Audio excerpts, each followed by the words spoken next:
Hello, hello, bienvenue dans Famille et Voyage, le podcast. Le podcast qui donne envie aux parents de faire leurs valises. Ici, pas de discours parfait, on parle de vrais voyages avec de vrais parents et de vrais enfants. Oui, ceux qui sont trop fatigués pour marcher 1 heure alors qu'ils peuvent sauter pendant 3 heures dans la piscine sans s'arrêter. Parce que voyager en famille, c'est possible et même fun, que ce soit à l'autre bout du monde ou à 2 heures de chez nous. Moi, c'est Stéphanie, maman de 2 grands ados. J'ai survécu aux crises dans l'avion ou dans les musées, aux négociations dignes du GIGN pour avancer de 3 mètres et aux sandwichs oubliés dans le sac à dos. Pour cette saison 7, cap sur de nouvelles destinations, des reportages, des familles qui voyagent avec leurs chiens et leurs doudous, et des récits sans filtre où les galères rivalisent avec les couchers de soleil. Attention, votre liste d'envie va s'allonger. Si vous aimez le podcast, abonnez-vous, mettez 5 étoiles, laissez un petit mot ou partagez-le à vos proches. Ça le rend plus visible et inspire encore plus de parents. Vous le savez, les voyages en famille ne durent qu'un temps, alors profitons-en. Alison, Thomas et leurs 4 enfants sillonnent le monde en famille depuis presque 7 ans. Famille nomade et adepte du voyage en camping-car, ils ont fait de la route et de l'imprévu leur quotidien. Dans cet épisode, Alison nous fait revivre leur road trip de 33 jours à travers l'Ouest américain en compagnie de ses parents venus les rejoindre pour l'occasion. San Francisco, Yosemite, Death Valley, Zion, Bryce Canyon et bien d'autres, sans oublier une nuit magique au fond du Grand Canyon, des randos à vélo, des feux de camp au bord des lacs, un passage à Las Vegas, ou encore les fous rires lors d'une virée en 4x4 avec les grands-parents. Si l'idée du road trip en famille ou la vie nomade vous tente, ou si vous voulez juste voyager avec eux le temps d'un épisode, restez avec nous. Allez, c'est parti pour le carnet de voyage d'Alison dans l'Ouest américain. Hello Alison! Bonjour Stéphanie. Comment ça va? Eh bien, ça va très bien, merci beaucoup. Il fait quel temps chez toi? Alors ici, il fait plus de 40 degrés. Oh la vache! Oh pardon! Ça vient du cœur. Ah ouais, ça fait beaucoup. Être en Basse-Californie en plein été, c'est peut-être pas la meilleure idée quand on a un véhicule sans clim, mais je n'avais pas prévu que mon fils se ferait une quadruple fracture, alors ça a un peu changé les plans. Quadruple fracture, mais qu'est-ce qu'il s'est fait? Une bêtise, j'ai dû le voir sauter d'une balançoire environ 1500 fois, et puis là, il s'est loupé. Mais comment on peut se faire aussi mal comme ça? Enfin, il n'est pas tombé correctement, c'est ça en fait. Juste une mauvaise réception. Ensuite, il a 14 ans et en ce moment, il est en train de pousser, mais à la vitesse de l'éclair. Donc, je pense, je suis pas médecin, mais je me suis dit qu'il devait y avoir une relation de cause à effet, en fait. Quand on pousse aussi vite, je pense que peut-être l'organisme est un peu fragilisé. Enfin, voilà. Aïe, aïe, aïe. Et ça se remet bien? Ça se remet bien, mais il va devoir se faire opérer une 2e fois. Et c'est pour ça que là, on attend sous cette chaleur pour la 2e opération. Et ensuite, on pourra reprendre notre voyage normal, entre guillemets. Bon, après cette entrée en matière un peu inhabituelle, est-ce que tu peux commencer par te présenter ta famille et le type de voyageur que vous êtes, s'il te plaît? Alors moi, je m'appelle Alison, j'ai 43 ans pour tout dire. Avec mon mari, en fait, on a 4 enfants âgés de 17, 14, 12 et 2 ans. On a toujours voyagé énormément, on adore ça. Et en 2018, on est parti pour un grand voyage. On s'était dit qu'on partait 3 ans faire le tour du monde. Et puis en fait, on s'est rendu compte qu'on adorait ça et on est pas revenu dans notre vie normale. Et depuis, en fait, nous sommes une famille nomade et on parcourt le monde dans différents véhicules. Ah oui, parce que vous changez de véhicule en fonction des endroits où vous êtes ou parce qu'il y en a un qui a pas tenu le choc? On a eu un souci à un moment, on avait un premier véhicule, ensuite il y a eu le Covid, donc c'est vrai que ça nous a coupé dans notre élan. Ensuite, on est reparti avec un véhicule où on n'avait pas d'intérieur. On était vraiment sortis de notre zone de confort avec un véhicule où on vivait dehors. Et puis, on a un petit aventurier qui s'est invité au voyage. Et là, on s'est dit, c'est quand même un véhicule moyennement adapté avec un bébé. Donc, on a rechangé. En fait, voilà, c'était pas vraiment une volonté, mais c'est les circonstances de la vie qui nous ont fait essayer différents véhicules. Et en réalité, c'est plutôt un point positif puisque maintenant, on peut en parler comme ça. On peut parler de nos différents véhicules. La question qui vient normalement après, c'est est-ce que vous êtes plutôt route ou voyage confortable? Mais quand on voyage avec un véhicule, on est un peu plus route forcément que confortable et encore que votre véhicule, il est plutôt sympa, hein? Moi, je dirais plutôt quand même confortable parce que justement c'est notre maison. Donc on essaye quand même de faire quelque chose de vraiment personnalisé comme une maison, c'est-à-dire que les enfants ont des chambres. Alors je sais certains ont tendance à nous dire que ce ne sont pas des chambres, c'est juste un espace lit. Sauf que nous on appelle ça une chambre, c'est leur espace où ils peuvent aller s'isoler. En fait s'ils nous ont demandé des LED hyper colorés pour avoir une ambiance sympa le soir, on dit ok, comme on personnaliserait la chambre d'un enfant dans une maison, on personnalise aussi la chambre, tout ça. Donc, on est un peu des deux parce que forcément, par définition, on est un peu plus minimaliste parce qu'on a moins d'espace, donc on a moins de choses. Mais pour autant, on aime bien quand même notre petit confort. Et si, par exemple, pour le matin, moi, j'ai besoin de mon pain grillé, et le grille-pain, on a un grille-pain et c'est pas grave. Et c'est hyper important, le grille-pain. Je suis d'accord. Bah oui. Ça fait donc combien de temps maintenant que vous voyagez? Ça fait 6 ans qu'on voyage à temps plein. Et déjà, enfin presque 7 d'ailleurs. Et déjà avant, par contre, on voyageait, mais plus pendant les vacances, etc. Mais on revenait toujours à la maison. Est-ce que tu peux nous dire de quelle partie du voyage tu vas nous parler aujourd'hui? Alors aujourd'hui, je vais vous parler de l'Ouest américain, particulièrement. Un terrain de jeu qu'on a beaucoup parcouru ces dernières années et qu'on adore. Pourquoi vous l'adorez, cette partie du monde particulièrement? Alors, ce que j'aime particulièrement, c'est vraiment tous les grands espaces, la diversité qu'il peut y avoir au niveau des paysages. C'est tellement varié en fait. On a aussi un grand sentiment de liberté quand on est avec son véhicule. Il y a beaucoup d'endroits où on peut se stationner, c'est prévu, c'est des zones gratuites, on peut faire des feux de camp sans aucun problème. Il n'y a pas de difficulté à aller faire ses courses. Il n'y aura pas de barrière pour aller au supermarché acheter le nécessaire. Enfin, voilà, toutes ces petites choses sont mine de rien importantes lorsqu'on est en camping-car. Après, il y a aussi peu de risques sanitaires par rapport à des moustiques qui transporteraient des choses dangereuses, de l'eau, etc. Enfin, voilà. Les routes sont très larges, très, très larges.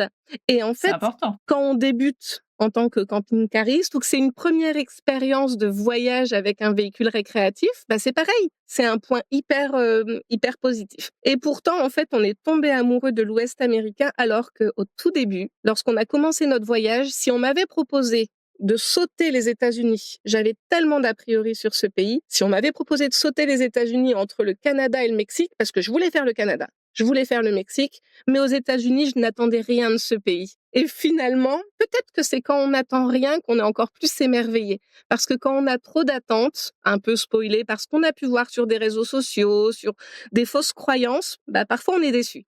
Là, pour le coup, je n'attendais absolument rien et on est tombé amoureux. Alors, est-ce que tu peux nous donner l'itinéraire qu'on va suivre avec toi? Oui, alors là, en fait, cet itinéraire, c'est celui que nous avons fait avec mes parents qui sont venus pour leur première aventure en camping-car avec nous dans l'Ouest américain. L'aventure a démarré au niveau de San Francisco et ensuite on a commencé à faire pas mal de parcs nationaux comme Yosemite, Sequoia, le désert de Mojave, Death Valley National Park. Ensuite, on a fait un passage à Las Vegas. Normal.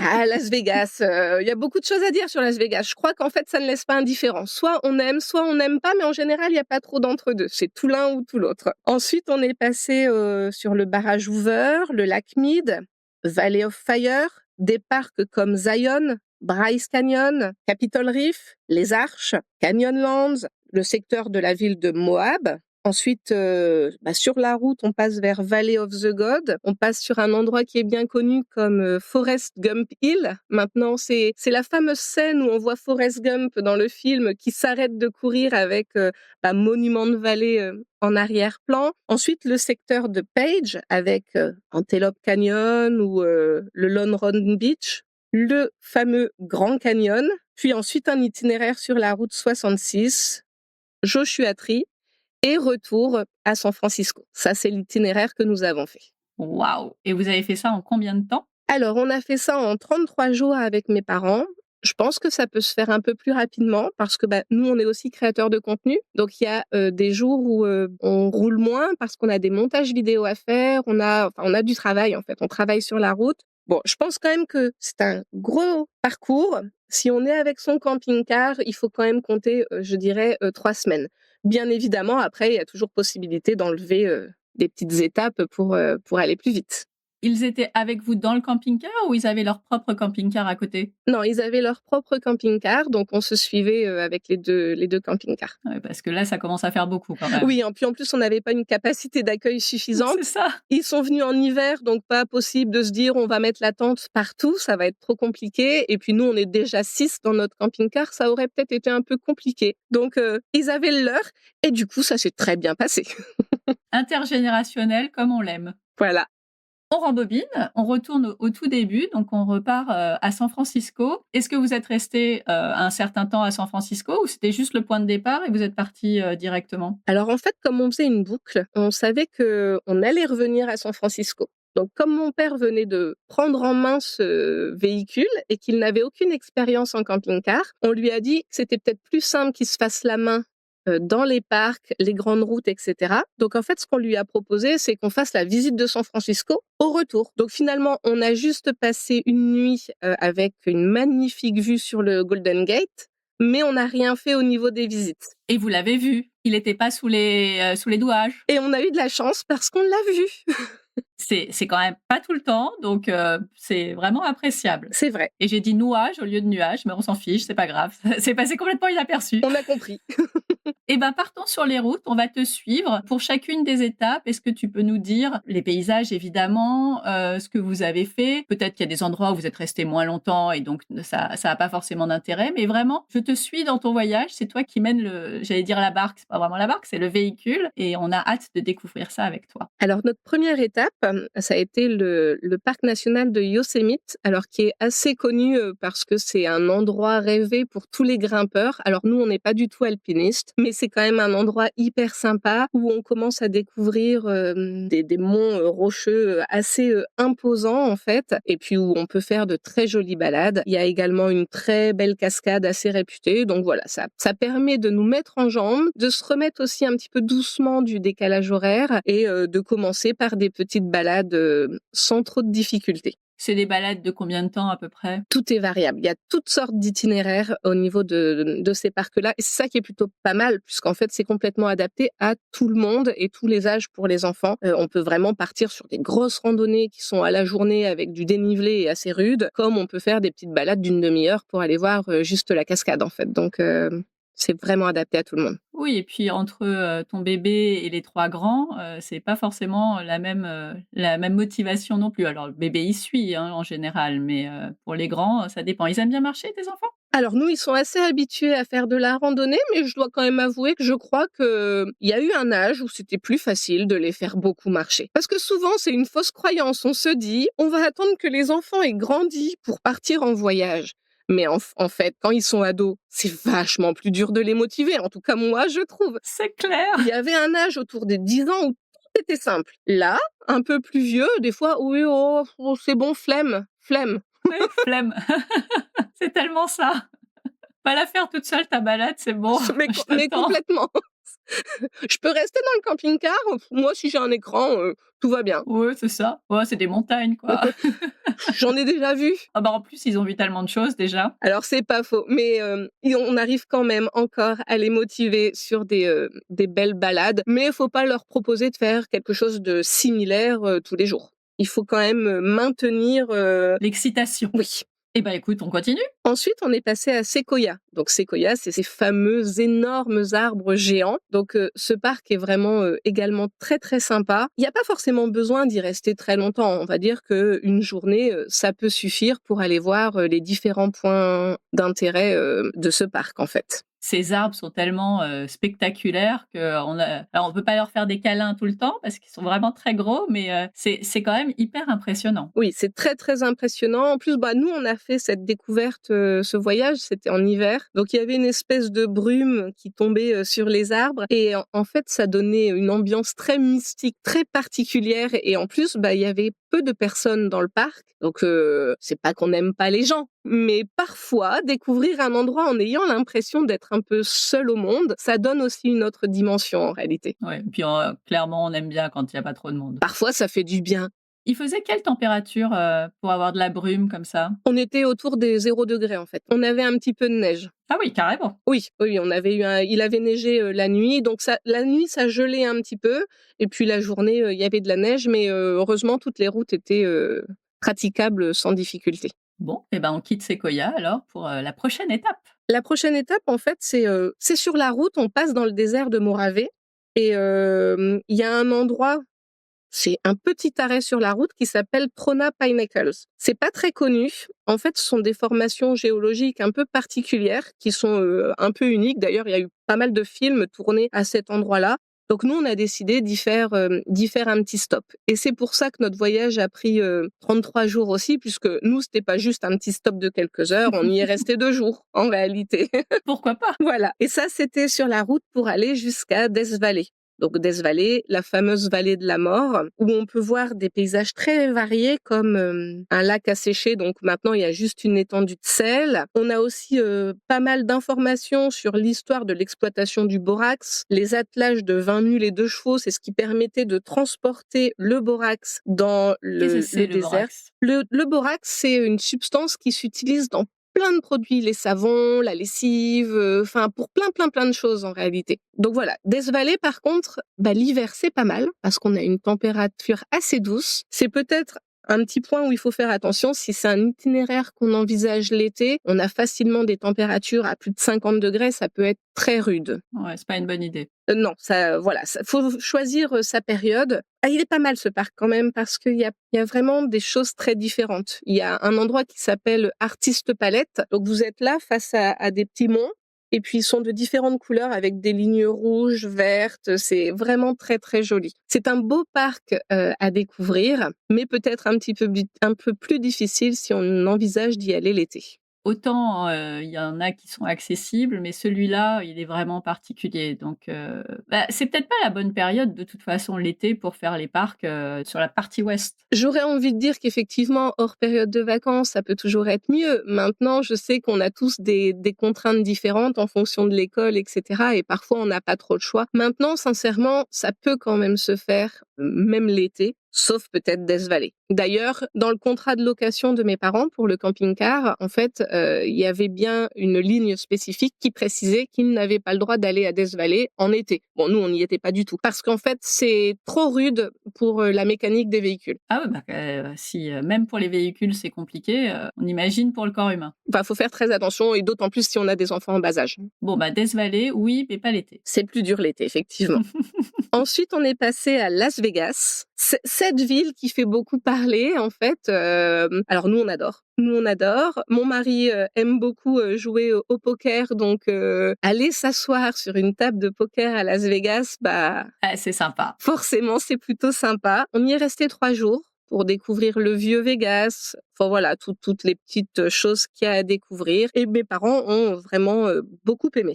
Et qu'est-ce qu'ils ont préféré, Vegas? Moi, je ne connais pas, je n'y suis pas allée. Donc pour moi, c'est du bling-bling, c'est des machines à sous, c'est du poker, c'est de la chaleur, mais là, ça va, c'était pas l'été. Qu'est-ce qui les a charmés, eux, qui découvraient ça? Ah c'est une bonne question parce qu'ils m'ont juste dit qu'ils avaient vraiment beaucoup apprécié, mais je ne sais pas vraiment ce qu'ils ont le plus aimé. Je crois que c'était vraiment la démesure, les paillettes, enfin, je ne sais pas. C'est tellement différent du reste. Oui, clairement. Et si on demande à tes enfants, ils diraient quoi pour Las Vegas? Ils adorent. Les 3, ça fait partie de leur coup de cœur parce que en fait, c'est une ville qui ressemble à aucune autre. Donc je pense que c'est ça C'est vraiment ça, ouais. c'est ça qui les intéresse, c'est ça qu'ils aiment particulièrement. Moi, ma fille, elle aime pouvoir se balader, qu'il y ait presque pas de règles au niveau de la tenue vestimentaire parce qu'à Vegas, tout est permis. Alors, c'est pas pour autant qu'elle a le droit de se balader comme tout est permis, mais je vous assure qu'on peut vraiment tout voir parce qu'on est quand même pas en bord de plage et des dames qui se baladent en robe transparente. Il y a qu'à Vegas qu'on peut voir ça.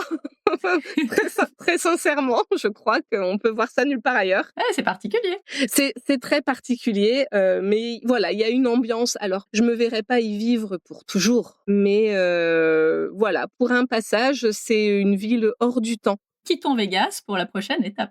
Alors, la prochaine étape, c'est le barrage Hoover.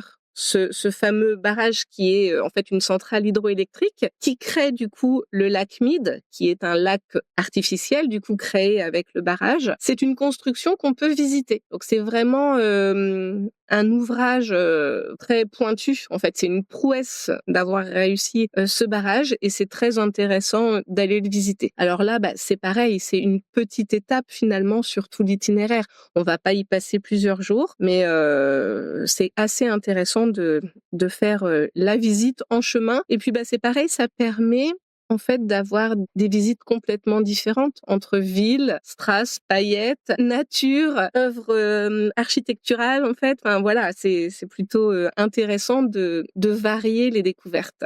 Et là, on le visite tout seul ou il y a des guides qui peuvent expliquer ce qui s'y passe et comment ça fonctionne? Alors en fait, on peut faire les 2.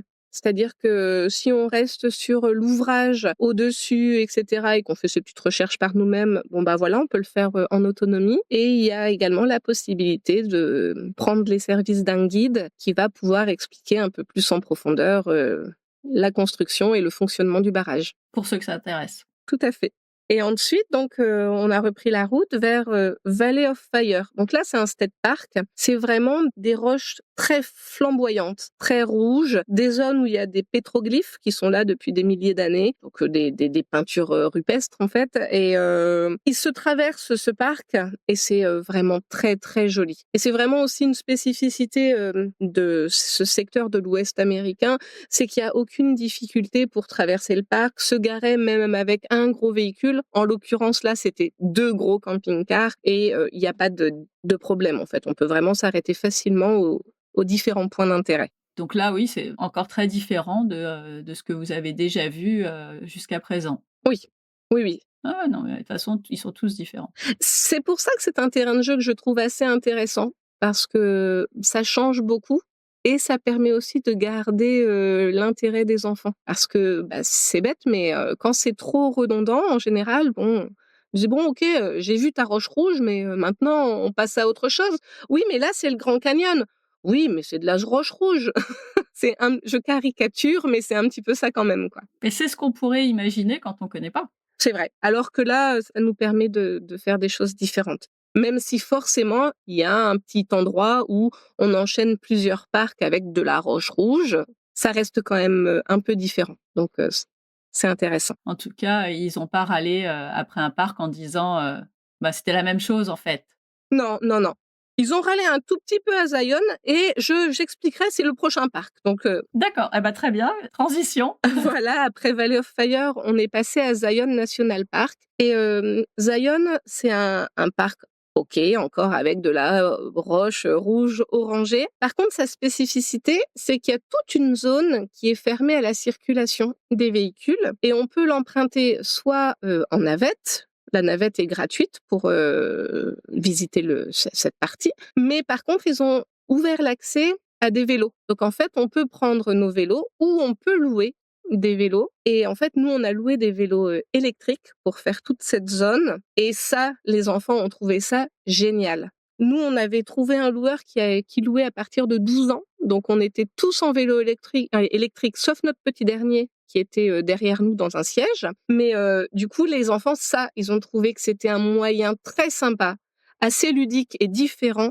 de découvrir un parc. Parce que forcément, on faisait un peu les idiots, on faisait des courses, parce que le seul véhicule qu'on croise, c'est la navette, c'est le bus, mais il y en a pas tout le temps. Donc, une fois qu'il vient de nous doubler, on est assez tranquille pendant un moment. Voilà, donc ça, c'est peut-être quelque chose que je peux vraiment conseiller aux familles, de prendre le temps de faire des activités plutôt ludiques qui plaisent aux enfants aussi. Donc ça, ils ont adoré. Ils avaient l'impression comme c'était des vélos à assistance électrique. Alors c'est juste à assistance, il faut quand même pédaler. Mais pour autant, ils avaient l'impression d'être sur des petites motos. Donc ils se faisaient des délires et ils étaient comme des fous. Et c'était sympa. Et en réalité, nous aussi, en tant qu'adultes, on s'est beaucoup amusés. Mais ouais, mais j'en doute pas. C'est un terrain de jeu. Enfin, quand on se dit, on prend un tout petit peu de recul, je suis en train de faire du vélo dans un parc tel que celui-là, on le vit évidemment pas du tout de la même façon que dans un véhicule. C'est waouh! Mais clairement, là, on était dehors, on lève la tête,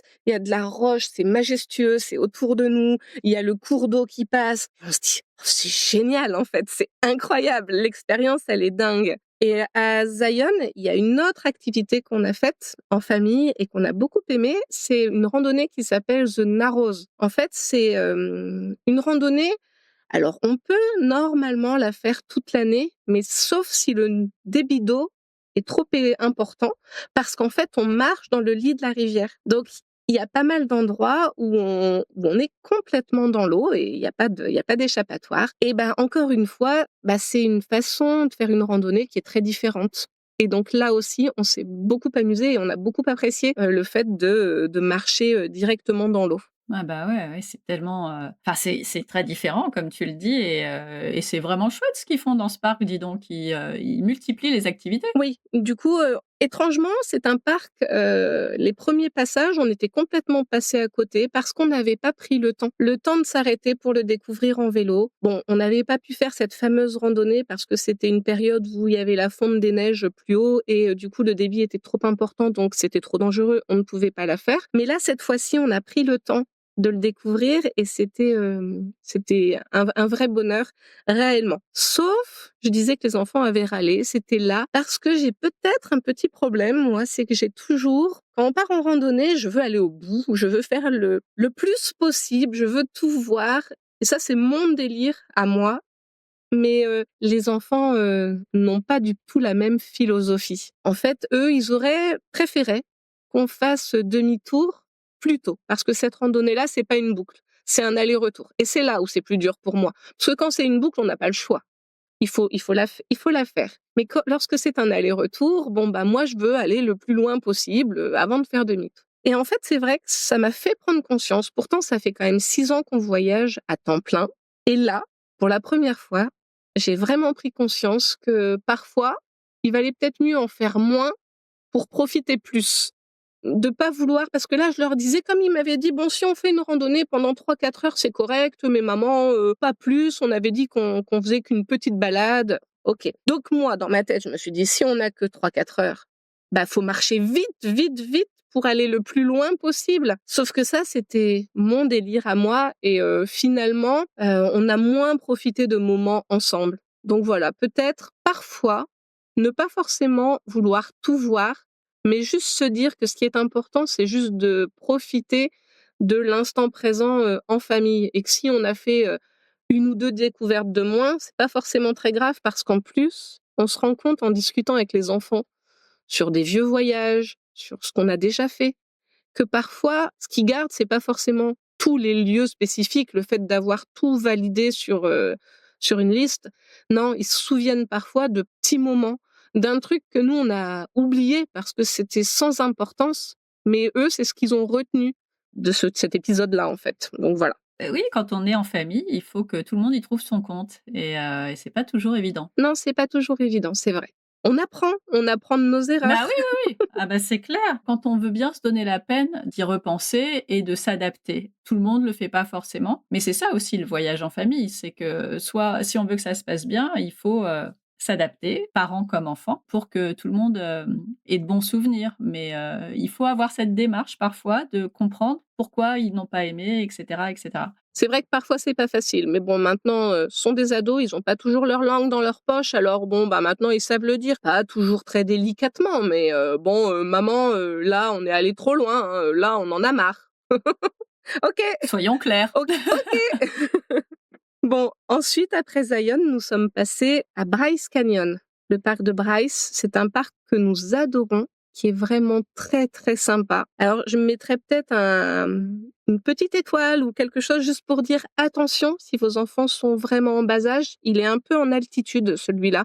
J'ai plus l'altitude en tête, mais je sais qu'il est un peu haut. Donc voilà, à adapter en fonction de ce que vous voulez faire par rapport à l'âge de votre petit dernier, en tout cas. Mais c'est pareil, c'est un parc vraiment très très beau, qui se visite aussi très bien l'hiver comme on a pu le faire. Et c'était même, encore une fois, très sympa de le visiter avec une petite couche de neige.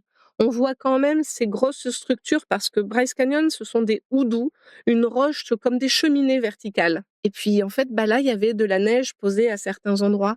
Donc c'était pareil, le découvrir sous la neige, ça n'enlève rien du tout, c'est juste différent et c'était incroyable également, en fait. C'est vrai que dans l'imaginaire, des parcs, aux US, en tout cas, on les connaît souvent en images l'été, quand il fait chaud et la magie de la neige, à certains endroits, ça doit être assez sympa, oui. Oui, franchement, très, très sympa et ça n'empêche pas du tout de découvrir ces parcs.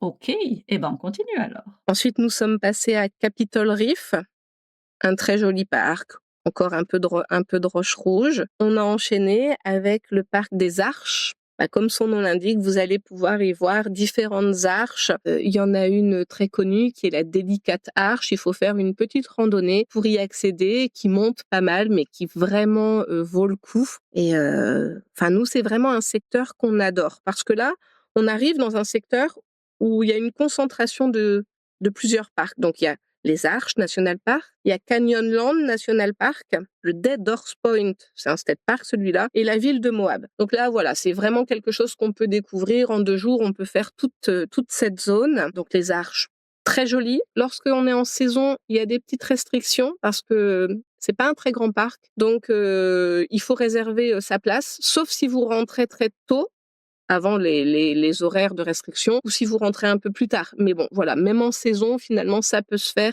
même si vous êtes un petit peu team dernière minute comme nous, du genre à pas trop prévoir, à pas avoir réservé 6 mois en avance, il y a quand même des solutions, puisqu'on peut éventuellement y rentrer après 16h ou 16h30, je crois, quelque chose comme ça. Et il y a encore possibilité de faire la randonnée. C'est ce qu'on avait fait avec mes parents. On est allé voir la Délicate Arche assez tard, et puis du coup, on y est resté pour voir le coucher du soleil. Sympa. Super sympa. Bon, le coucher du soleil, malheureusement, ne se couche pas derrière l'arche, mais on peut pas toujours être bien orienté. Mais c'est pas grave, ça n'enlève rien à l'instant qui était très sympa. Le coucher de soleil fait aucun effort. Franchement. Et ensuite, il y avait Canyonlands. Nous, c'est un petit coup de cœur parce qu'il y a une piste qui descend dans le canyon, qui longe la rivière Colorado. Alors, c'est une piste pour laquelle il faut un véhicule 4x4. Donc, dans nos précédents véhicules, on a eu des véhicules 4x4, donc on avait pu la faire avec le nôtre. Là, on avait conseillé à mes parents de le faire et ils avaient loué un petit 4x4, une petite Jeep pour faire la balade. Et en tout cas, ils nous ont vraiment remerciés pour ce conseil parce qu'en fait, ils ont vraiment adoré. Le plaisir de découvrir cette conduite un petit peu de 4x4 sur des pistes. Attention, il n'y a pas de difficulté particulière, hein, il faut pas du tout être un pilote chevronné pour pouvoir le faire. Mon père n'a aucune expérience, c'est juste un peu fun, ça secoue un petit peu, mais on prend quand même des petites sensations sympas en se disant waouh, j'ai fait du 4x4 dans une piste et dans un décor juste incroyable en fait. Et pour ta maman, ça allait aussi, à côté? Elle était pas trop secouée? Ah, elle me faisait rire. On a des petites vidéos où on la voit qui se tient, qui dit oh là là, ça secoue, ça secoue. Bon, c'était rien de bien méchant, mais justement, en fait, ils avaient emmené les garçons, nos 2 grands garçons avec eux, et ils ont passé un moment très sympa, à beaucoup rigoler justement quand ça secouait. Donc un super souvenir en tout cas pour les enfants justement avec leurs grands-parents et sans nous pour le coup, parce qu'on avait loué qu'une voiture et voilà. Une petite expérience très agréable. OK, et ben, on continue. Ensuite, on a continué avec un passage. En fait, c'est la route où on passe à côté de Valley of the God, de Mexican Hat. Pas forcément obligé de faire des arrêts. En fait, ce sont des noms qu'on peut voir sur des itinéraires, enfin sur certains guides. Voilà. Valley of the God avec un gros camping-car comme le nôtre, c'est pas forcément une bonne idée. Alors, nous, on a essayé de faire cet itinéraire dans Valley of the God avec le camping-car. On n'a pas réussi à passer puisqu'on n'a pas assez de garde au sol. Alors, il faut dire qu'il y avait eu des fortes pluies juste avant notre passage. Donc, en fait, les ornières, c'était beaucoup plus creusé puisqu'on sait que d'autres voyageurs avaient réussi à passer avec un véhicule un peu similaire. Enfin, voilà, pas forcément se mettre de pression puisque c'est vrai que ça peut aussi dépendre de la météo. Et parfois, ça passe, parfois, ça passe pas. Mais bon, disons que c'est la route, ça permet quand même de le voir, mais on n'est pas obligé de s'aventurer à l'intérieur et de prendre des risques. Ou c'est vrai que sur un véhicule de location, on n'a pas forcément non plus envie d'abîmer. On veut pas y laisser notre caution. Donc voilà, on peut s'y aventurer un peu, marcher un petit peu, et après, on n'est pas obligé de tout faire. Et ça permet quand même d'avoir vu le lieu. Ensuite, sur cette route, on continue par une route qui a été renommée Forrest Gump Hill. Donc c'est la fameuse route où on voit Forrest Gump qui s'arrête et qui arrête de courir alors qu'il a Monument de Vallée en arrière-plan. Donc un petit passage, on va dire un peu obligé. Il y a des petits endroits pour s'arrêter et puis faire la fameuse photo, Évidemment. le petit souvenir par rapport au film. Bon, ceux qui ne connaissent pas le film peuvent continuer Tant pis. la route. Et ensuite, on arrive justement à Monument de Vallée. Donc Monument de Vallée, c'est assez iconique. On l'a vu dans les films, les westerns. Enfin voilà, c'est un lieu qu'on a beaucoup vu dans les films. Là, on est en territoire indien Navarro. Et c'est pareil, une jolie découverte. On peut facilement passer quelques heures pour découvrir ce lieu. Alors, on peut le faire avec un tour guidé, on peut le faire par soi-même si on a un véhicule qui est autorisé à rentrer. Avec un camping-car tout classique, on ne peut pas faire nous-mêmes l'itinéraire.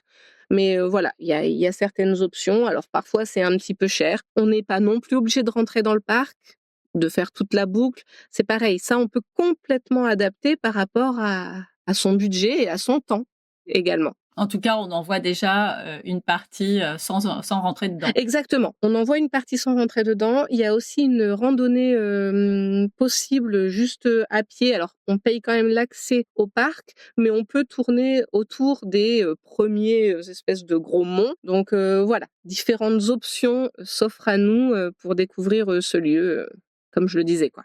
Et ensuite, on continue l'itinéraire et on arrive dans le secteur de Page. Page, donc c'est une ville autour de laquelle il va y avoir Antelope Canyon. C'est un slot canyon, donc un endroit très très étroit où on se balade entre la roche et avec les rayons du soleil qui éclairent dans le slot canyon, on a des couleurs incroyables. Donc ça, c'est une sortie qui peut être un peu onéreuse, puisque c'est pareil, on est sur un territoire indien, donc voilà, l'entrée est payante, c'est obligé d'être avec un guide pour visiter ça. Il existe cependant une petite alternative où on peut aller visiter, après avoir fait une balade en kayak sur le lac Powell, on peut rentrer au niveau d'un bras et pouvoir s'engouffrer en fait dans Antelope Canyon, mais sur une partie qui est gratuite. Alors, peut-être un peu moins serré parce que forcément ils ont commercialisé entre guillemets la partie sur une partie assez courte qui envoie le plus de pâté, mais pour autant ça peut être sympa aussi parfois si on veut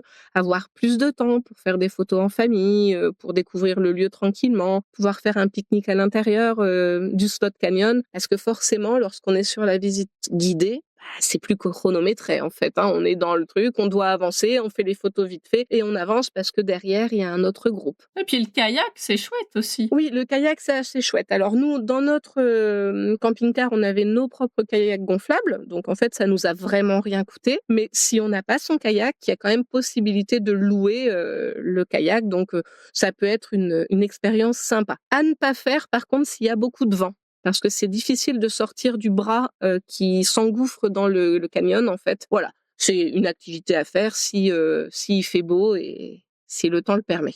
Et dans ce secteur donc de Page, donc il y a ce fameux Antelope Canyon, il y a un endroit qui s'appelle Horseshoe Bend. C'est un endroit qui fait comme un fer à cheval au niveau de la rivière Colorado. C'est une petite balade, c'est 20 minutes pour aller voir le point d'intérêt et en fait on repart, donc c'est quelque chose qui se fait vite. Et il y a également un joli arrêt à faire, selon moi, au niveau du lac Powell, juste à côté, au niveau de la plage qui s'appelle Lone Rock Beach. C'est pareil, donc là, le lac Powell, c'est un lac artificiel qui est là parce qu'il y a un barrage un peu plus bas. Et un petit arrêt sur une plage de sable, vraiment, vraiment sympa. Alors, pas de difficulté lorsqu'on est avec son camping-car parce qu'il y a une première zone où c'est bien tassé, on va pas s'embourber, enfin, s'ensabler pour le coup. Oui. On ne va pas s'ensabler, il n'y a pas de difficulté. Après, si on est joueur et qu'on a un véhicule adapté, bien sûr qu'on peut aller plus loin, plus bas, plus proche de l'eau, etc.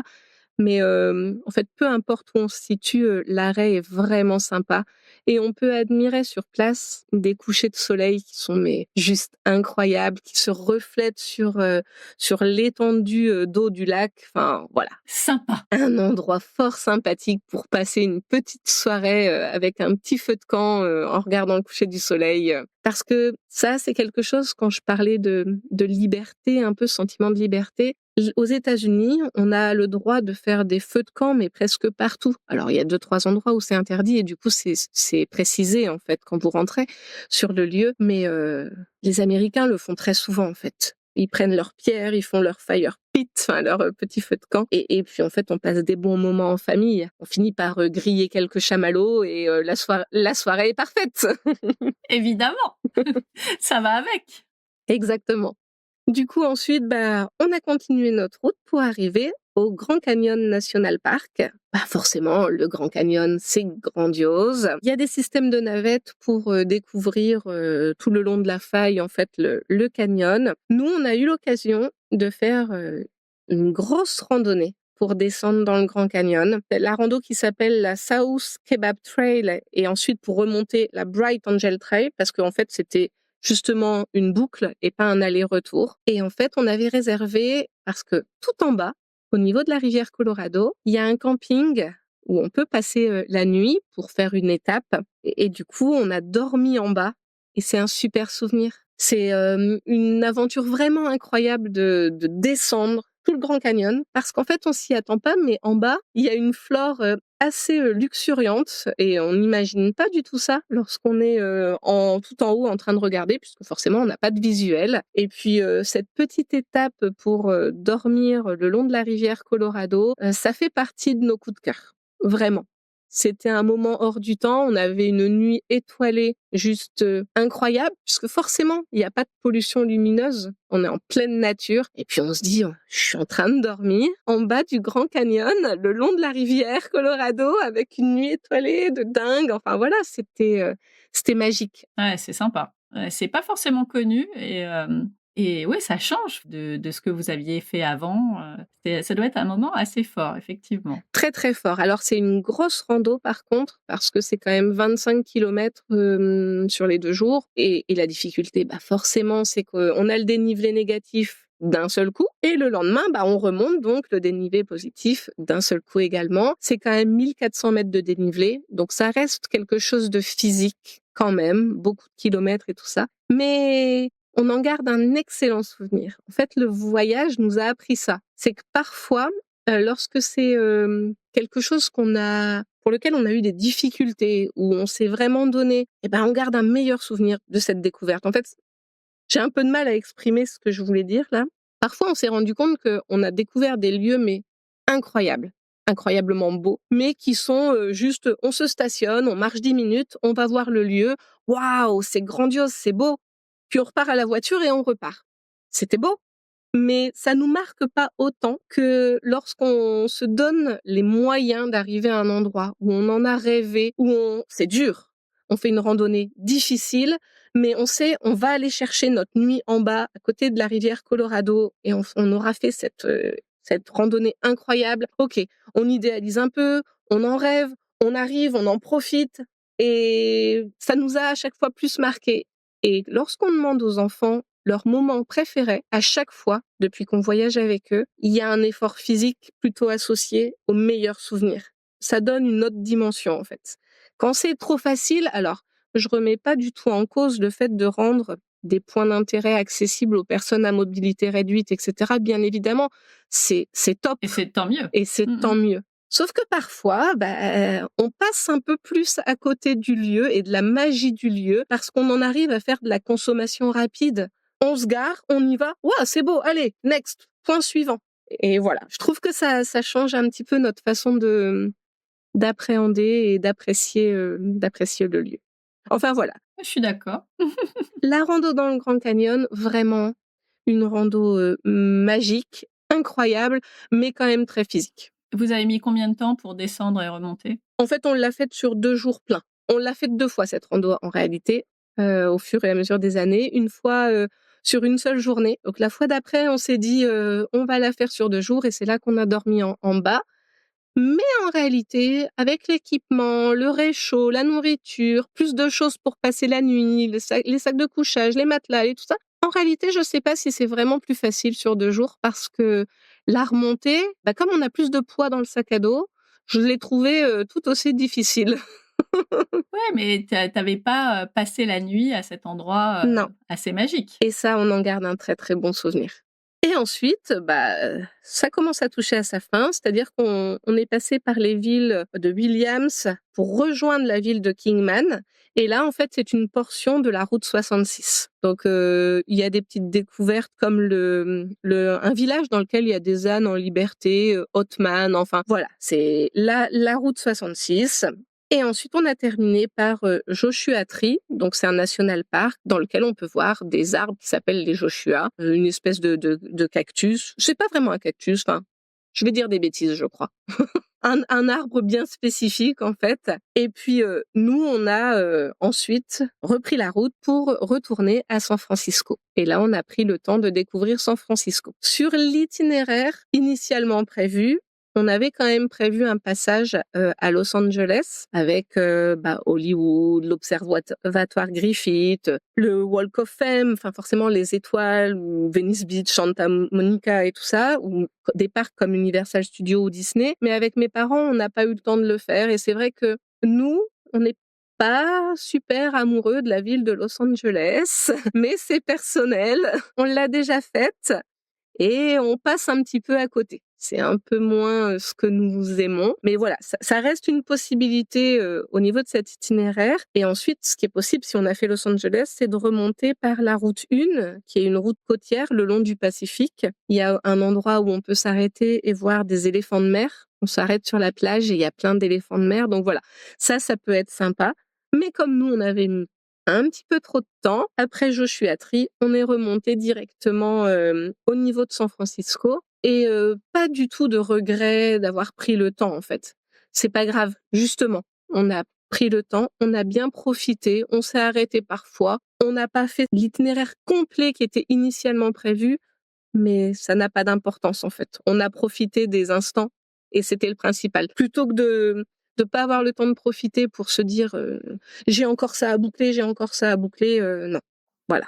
Vous êtes resté combien de temps à San Francisco? À San Francisco, du coup, on y est resté une journée complète et mes parents repartaient tranquillement le lendemain. Juste pour avoir une idée, on fait quoi en 24 heures à San Francisco? Alors, on est passé forcément sur le Golden Gate. Nous n'avons pas fait l'excursion à Alcatraz parce que justement, en 24 heures, Ah, faut réserver. c'était un peu trop juste. On a loué des vélos. On a fait une petite partie en vélo pour aller jusqu'au Pier 39, cet endroit où il y a des otaries, un endroit où on peut aussi goûter ce qu'on appelle le clam chowder.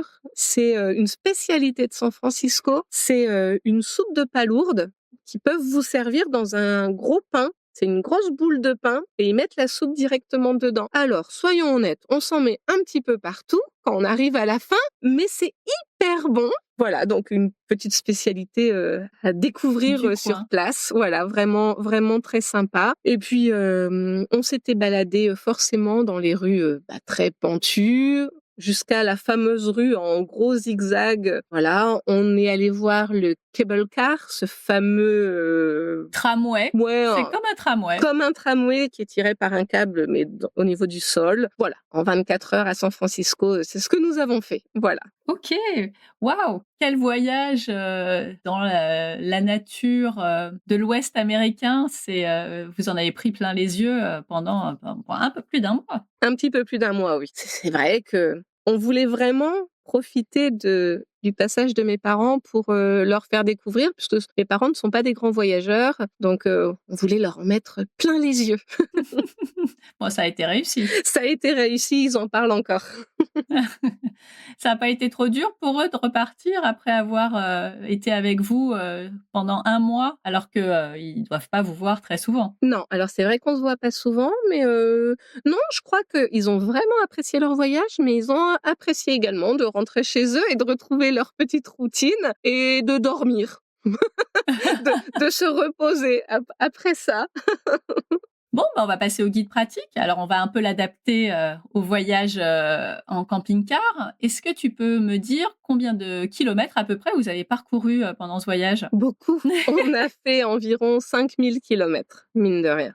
Ah ouais, c'est pas mal. Tu l'as dit pendant cet échange, parfois ce sont des parcs nationaux, parfois ce sont des state parks. C'est quoi la différence entre les deux? Les parcs nationaux, en fait, aux États-Unis, on peut acheter une carte qui s'appelle America the Beautiful. Elle coûte $80 cette carte et en fait, elle donne accès à tous les parcs nationaux en accès illimité pendant une année. Alors, c'est pas quelque chose de nominatif, c'est pas par personne, c'est vraiment pour le véhicule. On arrive avec son véhicule, on est 6 dedans, on monte la carte et on peut rentrer. Donc, la spécificité, voilà, c'est que avec cette dépense à la base de $80, on peut accéder à tous les parcs nationaux que j'ai cités. Par contre, les state parks, qui sont des parcs d'État, eux, en fait, on ne peut pas rentrer dedans avec cette carte. Donc, en général, il y a un droit d'entrée à payer. De même, lorsque vous êtes sur les territoires des Indiens, là, le prix est différent et vous payez à l'entrée de chaque parc. Voilà. Est-ce qu'il y a quelque chose qu'il faut absolument avoir avec soi quand on fait ce type de voyage à travers les parcs nationaux? J'ai pas d'idée précise par rapport à la, à la réponse que j'attends, mais c'est une question que je pose régulièrement. Je sais pas si elle a un intérêt ici en fait. Il faut avoir cette carte pour faire les parcs nationaux, c'est déjà important. Mais plus au niveau du voyage en camping-car, qu'est-ce qui est indispensable? Qu'est-ce qui, pour toi, est même quand on le fait que pour un mois aux États-Unis, est-ce qu'il y a des choses à apprendre absolument, en tout cas à pas oublier? Très sincèrement, je ne vois pas là parce que en plus, voilà, on est aux États-Unis, il y a toujours moyen de racheter si on a un manque de quelque chose. Par contre, je verrais peut-être la connaissance de 2-3 points lorsqu'on veut circuler aux États-Unis. Par exemple, alors ça marche pas si c'est la période des vacances scolaires, mais si vous êtes hors vacances scolaires aux États-Unis, par exemple, si vous croisez un school bus, ces fameux bus scolaires jaunes, qui est à l'arrêt parce que il est en train de décharger ou de charger des enfants, en fait, la réglementation américaine, elle est très stricte. C'est pareil au Canada d'ailleurs. On ne double pas un school bus qui est à l'arrêt. S'il est à l'arrêt, qu'il a les voyants qui clignotent et le panneau stop qui est déployé, on reste derrière. Le temps qu'il faudra, mais on ne double jamais un school bus. Moi, personnellement, je trouve ça génial parce que les enfants sont en sécurité puisqu'on sait très bien qu'un enfant peut se décider de traverser d'un coup devant un bus, etc. Donc ça, c'est une infraction très grave, par exemple. Donc, mine de rien, c'est bien de le savoir, de se dire, OK, si un school bus est arrêté, je ne double pas s'il a les voyants, etc. Je vous parle pas d'un school bus garé, ne restez pas la journée derrière, mais s'il a les voyants et le panneau stop, on ne le double pas. Ça, c'est un point, je dirais, important. J'avais pensé aussi au fait que sur les carrefours, la signalisation, le feu rouge, les feux de signalisation sont de l'autre côté du carrefour, alors que nous, on a l'habitude qu'ils soient de notre côté. Alors en réalité, ça permet, je trouve, de mieux les voir. Lorsque vous avez un camping-car avec une capucine, vous n'êtes pas en train de vous tordre le cou pour voir le feu, mais donc parfois, certains touristes se font avoir et s'arrêtent en plein milieu du carrefour. Donc, juste savoir qu'il faut donc s'arrêter avant le feu et avant le carrefour. Voilà, un petit point. Et encore un petit truc sur la circulation, en fait, encore à ces fameux feux rouges, aux États-Unis, sauf s'il y a une mention contraire, en fait, lorsqu'on va à droite et qu'on est sur la voie de droite, même si le feu est rouge, on peut glisser. On peut le passer et aller à droite. J'aurais dit des petites choses comme ça à savoir, mais surtout le school bus, pour ne pas se mettre en situation difficile avec les forces de l'ordre. Oui, et aussi faire attention aux enfants de façon claire. C'est pas j'essaye, j'avance et puis je fais attention. C'est interdit, point final, quoi. Oui, mais c'est vrai que je l'ai un peu abordé tout à l'heure, mais du coup, par exemple, pour quelqu'un qui serait sur une première expérience en camping-car, se dire je le fais aux États-Unis, je trouve que c'est pas forcément une mauvaise idée quand même, parce que justement les routes sont très larges, mais vraiment très très larges. On passe partout sans aucun problème. Nous, pour vous donner une idée, on a un camping-car qui fait plus de 9 mètres de long. Et on n'a aucune difficulté à circuler aux États-Unis, en fait. Oui, c'est vraiment fait pour ça. Oui, c'est fait pour ça. Leurs véhicules sont adaptés Oui, ils à sont leur énormes. route. Voilà. Et pareil pour les bivouacs. On a vraiment l'embarras du choix. C'est-à-dire, il y a beaucoup de zones gratuites où on peut se stationner. Ça s'appelle des zones BLM ou des zones en forêt nationale. Donc, ça permet aussi d'adapter son budget. On a un budget plutôt serré où on est tout simplement amoureux de la nature. On veut rester sur des zones gratuites. On peut ne pas dépenser un seul centime pour le stationnement, en fait. Bon, si on préfère être en camping, branché à l'électricité, ça marche aussi, c'est possible, en fait. Si on préfère aller en hôtel de temps en temps, c'est possible, mais voilà. On a vraiment cette possibilité qui est assez grande de se mettre où on veut et du coup de faire le petit feu de camp le soir. Ça fait partie des souvenirs, ça, pour les enfants. Ce fameux feu de camp, de se faire de temps en temps des chamallows, bah, ça, c'est des choses qui les marquent. C'est des choses qu'ils gardent en mémoire. Côté sécurité, en camping-car, est-ce que, parfois il y a un sujet en fonction des endroits où vous vous arrêtez ou, vous avez jamais eu, de soucis, particuliers? Sincèrement, on n'a jamais eu de soucis. Après beaucoup de de bivouacs et de vadrouilles aux États-Unis, on n'a jamais eu de problème aux États-Unis. Je me permettrais même en fait, il y a des façons de faire aux États-Unis. Vous arrivez sur un emplacement, même dans une zone gratuite, hein. Vous vous dites: «Moi, je vais me stationner là», vous y restez plusieurs jours. Pour réserver votre emplacement, on laisse les chaises et la table de camping. Quand quelqu'un va arriver, il va se dire: «Ah, celui-là, il est pris, il va pas s'y mettre» et ça ne va pas disparaître. Après des années de voyage, on n'a jamais rien perdu en laissant nos affaires sur place pour réserver l'emplacement. Ça se fait en fait. D'ailleurs, si vous êtes touriste et que vous arrivez, oh, bah, il y a des chaises, ça ne veut pas forcément dire que vous pouvez vous y installer. Oui, parce que le français aurait peut-être tendance à faire ça. Du coup, bah, alors bien sûr, si vous constatez que c'est une table en dur, fixée au sol et cetera, bon, évidemment, là, pas de souci. Mais la chaise pliante qui est là, en général, c'est juste qu'elle appartient à quelqu'un qui, de cette manière, a réservé, en fait, l'emplacement. Certains, vous les avez fait plusieurs fois, et dans tous vos voyages, est-ce qu'il y a quand même un parc, ou un endroit spécifique dans cette partie-là qui plaît vraiment beaucoup aux enfants? Ce serait lequel? Eh ben, je dirais Zion. Zion pour, la randonnée, dans l'eau, pour, l'expérience, en vélo où ils avaient l'impression d'être en moto. Je dirais, voilà, Zion pour tout ça. Comme vous êtes, en voyage permanent, comment ça se passe pour l'école? Alors en fait, on fait l'école à la maison, donc jusqu'au lycée et une fois que nos enfants, rentrent au lycée, alors c'est même, en troisième en fait parce qu'ils intègrent une école, américaine, donc ils suivent un cursus scolaire, américain au niveau du lycée, sauf que le lycée aux États-Unis se fait en 4 ans. Donc c'est pour ça, voilà, à partir de la troisième, ils intègrent cette école où ils rendent, les devoirs, ils rendent des comptes, à l'école américaine, mais c'est quelque chose qu'on continue de faire en ligne. On a fait ce choix parce que bah, justement, comme on ne sait pas trop où on va se poser après, bah, ça leur permet de se poser un peu partout dans le monde, mais aussi de reprendre leurs études en France sans aucune difficulté. Donc voilà. En camping-car, on se fait beaucoup à manger soi-même. Est-ce qu'il y a eu quand même, quand on est aux États-Unis, sur cette partie-là, est-ce qu'il y a des choses à manger en particulier que vous avez pu tester en dehors du camping-car? Ou, c'est, les États-Unis, on connaît à peu près, les spécialités. En tout cas, dans l'imaginaire, encore une fois, c'est très burger et compagnie. Est-ce qu'il y a d'autres choses intéressantes à manger? Alors il faut avouer que le budget restaurant aux États-Unis, il est vite conséquent parce que ça coûte assez cher, parce qu'ils ont aussi un mode de fonctionnement où, les pourboires, les taxes ne sont pas, comprises sur le prix, qu'on voit sur la carte. Donc il faut pas oublier qu'il y a ça à rajouter et ça fait quand même sérieusement monter la note. Nous, c'est l'avantage d'être en camping-car. En général, en étant aux États-Unis, on mange pas énormément dehors parce qu'à 6, ça coûte vraiment vite trop cher. Cependant, je conseillerais quand même peut-être, d'essayer un vieux diner, le truc comme on le voit dans les séries. Vraiment, à l'ancienne où vous avez encore, la dame qui passe avec la vieille cafetière pour vous remettre du café. Il y a quelques vieux diners comme ça qui sont assez connus. Nous, on en avait essayé un à Moab. Sinon, au niveau de Kingman, alors on l'a jamais fait, mais il est très connu, celui-là, vraiment, rester dans l'ambiance, un peu rétro quoi, l'ambiance du vieux C'est diner. l'expérience. Voilà, donc si on doit essayer quelque chose, bah, je dirais oui, éventuellement, c'était, une expérience comme ça. Côté budget, on s'attend à quoi?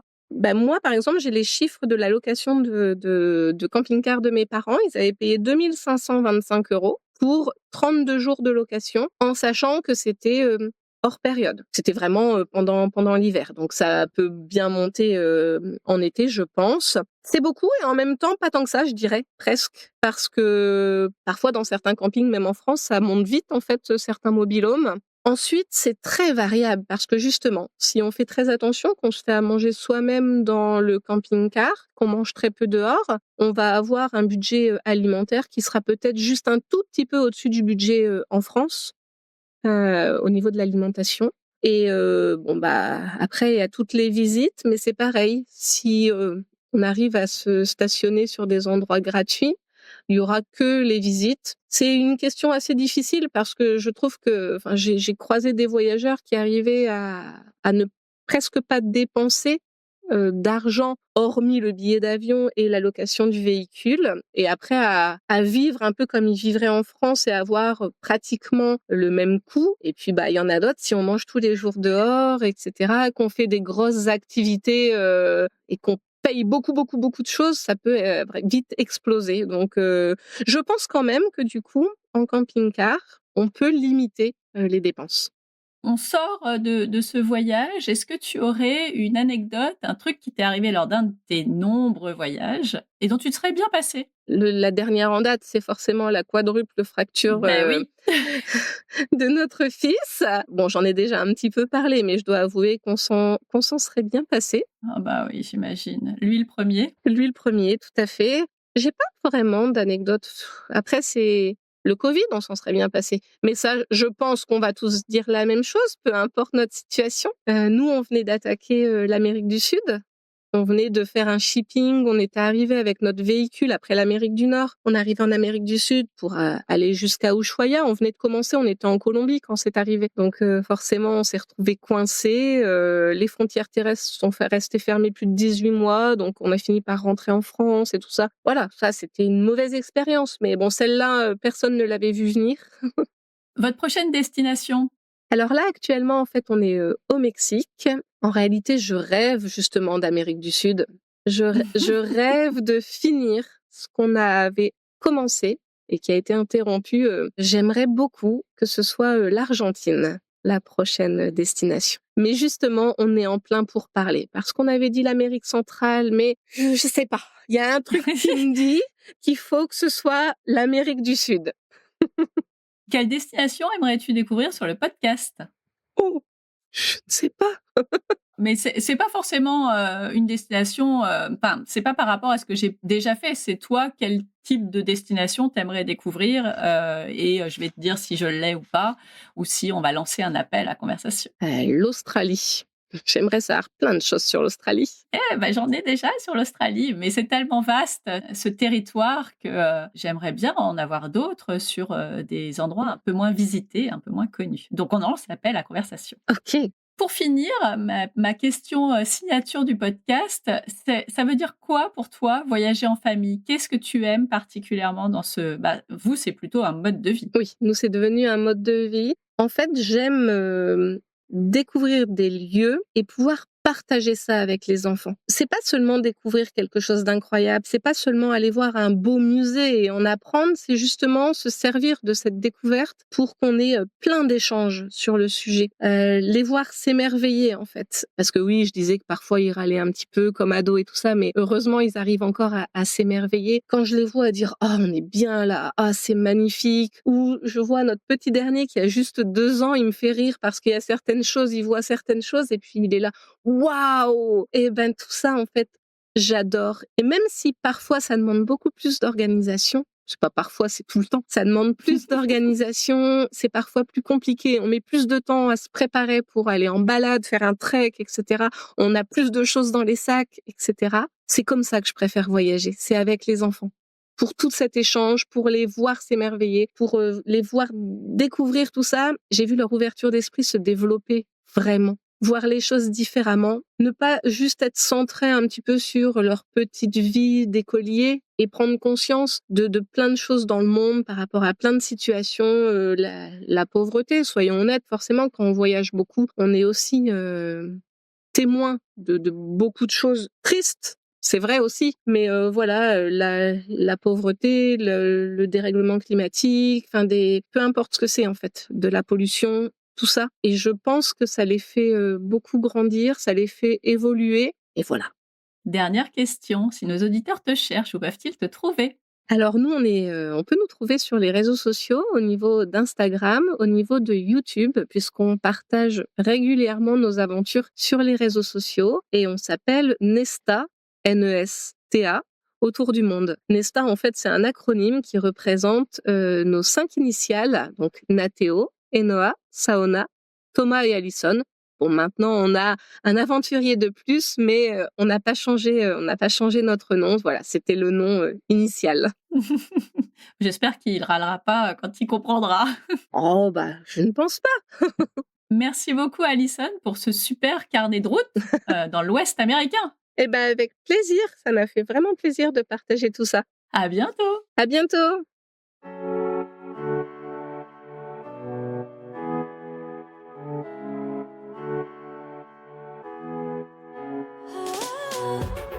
Et voilà, merci d'avoir écouté jusqu'au bout. Si cet épisode vous a plu, pensez à le partager aux parents qui cherchent de nouvelles destinations testées et approuvées, et aussi à ceux qui pensent encore que voyager en famille, c'est un parcours du combattant. Alors en fait, parfois ça l'est, mais pas plus que sans les enfants, et surtout c'est tellement plus chouette avec eux. Pour ne manquer aucun épisode, abonnez-vous sur la plateforme que vous utilisez en ce moment. Ce serait vraiment dommage de louper les prochaines destinations. Comme d'habitude, toutes les infos de l'épisode sont sur le blog famille et voyage avec un s.com. Et si vous avez envie de papoter, de poser une question, de proposer une destination ou un invité, retrouvez-moi sur Instagram à Famille et Voyage, toujours avec un S. À très vite pour le prochain épisode. D'ici là, prenez soin de vous, inspirez-vous et créez-vous de chouettes souvenirs en famille.